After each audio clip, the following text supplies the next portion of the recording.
Hello friend. आज हम लोग बताएंगे कि विद्युत किसे कहते हैं, है ना। क्योंकि जितने भी बच्चे इलेक्ट्रिशियन से जो कोर्स कर रहे थे उनके लिए बहुत ही इम्पोर्टेंट है कि इंटरव्यू में बहुत अधिकतर ये क्वेश्चन पूछे जाने वाला है कि ठीक है, आप इलेक्ट्रिशियन है, पहले आप ये बताइए कि इलेक्ट्रिशियन कहते हैं किसे और इलेक्ट्रिक किसे कहते हैं। तो चलिए मैं इस सब के बारे में आज मैं आपको पूरी विस्तार से बताऊंगा।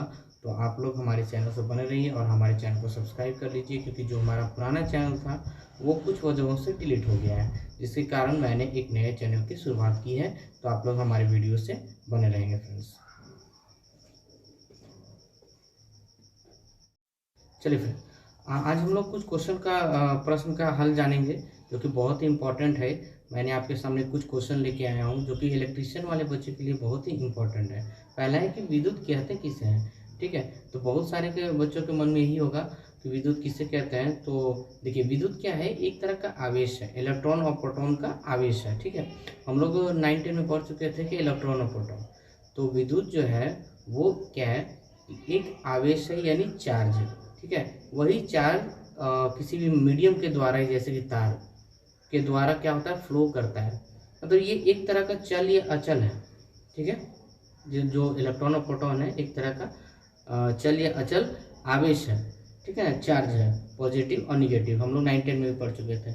और क्या कर रहा है कि किसी भी चालक में विद्युत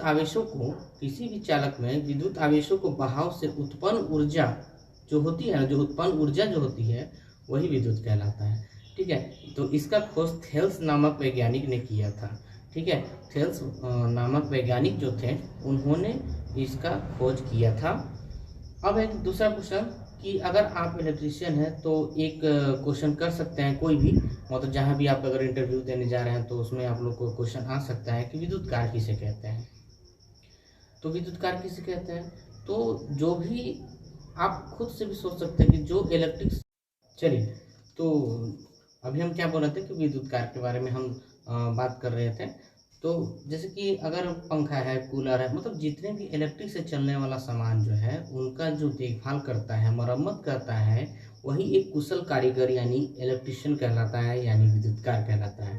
ठीक है, तो अब आप लोग के बारे में समझ में आ गया होगा सारा चीज़ कि विद्युत और विद्युत कार में क्या अंतर है। विद्युत कार्य को आप लोग यही कर सकते हैं कि जो मतलब कि इलेक्ट्रिक संबंधित जितने भी सारे सामान हो जो उनका देखभाल मरम्मत कर सकता है, उनको कैपेबिलिटी है उनके अंदर, उसको हम लोग इलेक्ट्रिशियन कहते हैं। और इलेक्ट्रिशियन का डिमांड, इस ट्रेड का डिमांड बहुत ही बड़ा है, बहुत ही इसमें इम्पोर्टेंस है इस ट्रेड का भी। हम ये नहीं कहते, फीटर भी है, तो सारे ट्रेड का ही डिमांड है, लेकिन इलेक्ट्रिशियन का कुछ ज़्यादातर डिमांड है, जिसमें जॉब के अवसर आपको कुछ बहुत ज़्यादा ही मिल जाते हैं। ठीक है, ऐसे भी ऐसा माना जाता है कि यूरोप में है, यूरोप में इलेक्ट्रिशियन को मास्टर यानी इंजीनियर कहा जाता है। ठीक है, तो आप लोग ध्यानपूर्वक समझिएगा कि विद्युत में अंतर क्या है। ठीक है, अब इसका इम्पोर्टेंस ऑफ ट्रेड जानते हैं, है ना। विद्युत कार की आवश्यकता सदैव बनी रहती है। ठीक है, विद्युत कार हमेशा खाली नहीं बैठा रहता है। मेरे कहने का मतलब कि वो खुद का भी दुकान कर सकता है, यानी उसकी ज़रूरत हम लोग।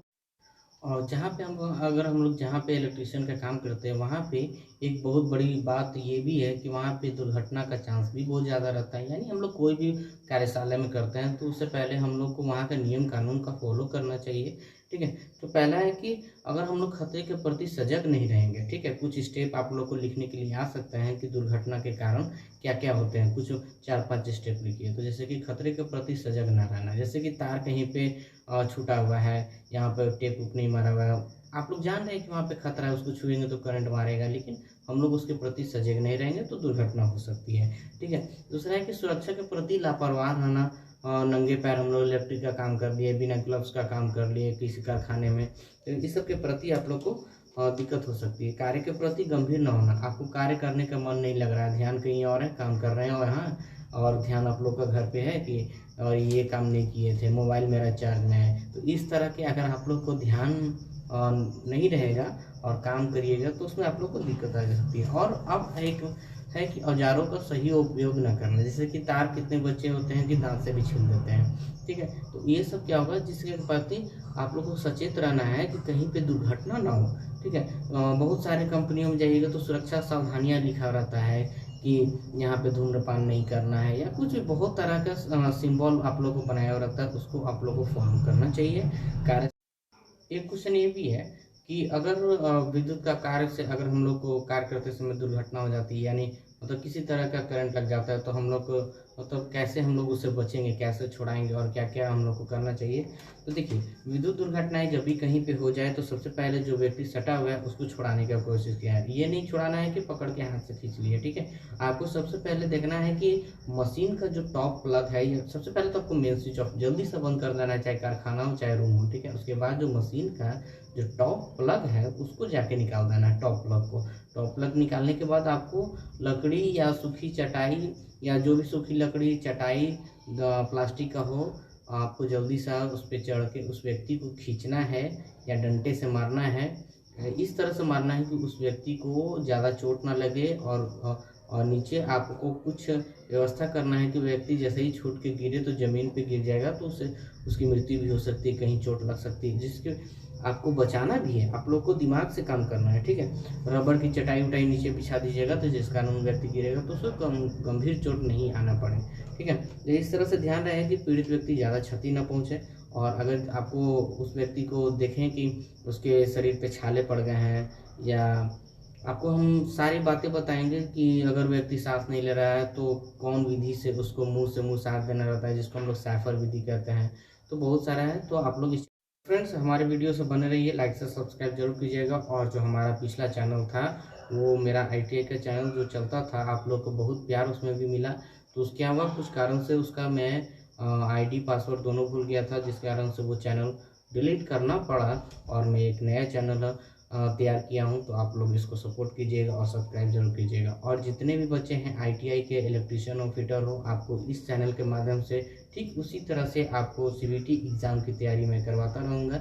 CBT के जितने भी एग्ज़ाम का क्वेश्चन है, मैं आप लोग को उसका प्रीवियस ईयर का क्वेश्चन सारे मैं आपको अपडेट करवाता रहूँगा। और ITI से जुड़े हर एक जानकारी, चाहे वो अप्रेंटिस की हो, चाहे हर जॉब से अपडेट जितने भी ITI पे फिलअप होते हैं और कब एग्ज़ाम है NCBT का, मैं सारा बात आपको इस चैनल के माध्यम से आपको बताता रहूँगा। तो चैनल को एक बार ज़रूर सब्सक्राइब कर लीजिएगा मेरे फ्रेंड्स। धन्यवाद।